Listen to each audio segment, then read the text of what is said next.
తీసుకుంటున్నాను. ఇప్పుడు చూడండి, గోధుమ పిండి 1 కప్ వేసుకోవాలి. తర్వాత రవ్వ, బొంబాయి రవ్వ 1 స్పూన్ వేస్తాను. తర్వాత రాగి పిండి 1 స్పూన్ వేసినాను.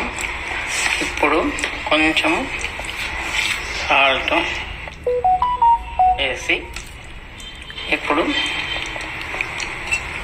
గడ్డ పెరుగు వేసి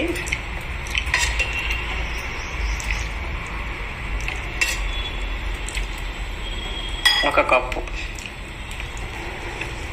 అన్నీ వేసిన తర్వాత బాగా ఇలా కలుపుకొని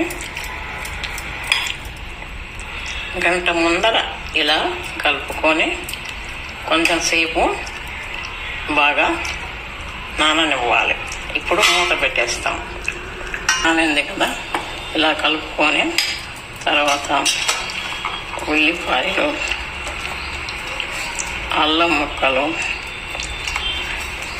పచ్చిమిర్చి ముక్కలు, తర్వాత కరివేపాకు, కొత్తిమీర, కొంచెము జీలకర్ర కూడా, అంటే జీర్ణం అవ్వాలి.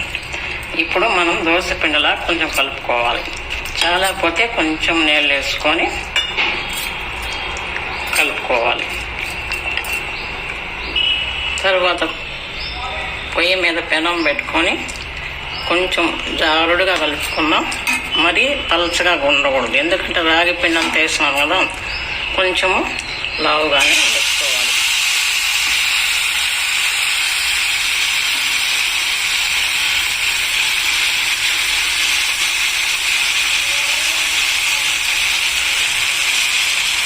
ఒక్కొక్క దోశ తింటాము, అందుకని కొంచెం లావుగానే వేసి సన్న సగనం ఉడకనివ్వాలి. మూత పెట్టేస్తాం. ఇప్పుడు కింద కాలేదు కదా, ఇంకొక వైపు చిన్నగా చాలా సాఫ్ట్గా ఉంటుంది, అందుకని చిన్నగా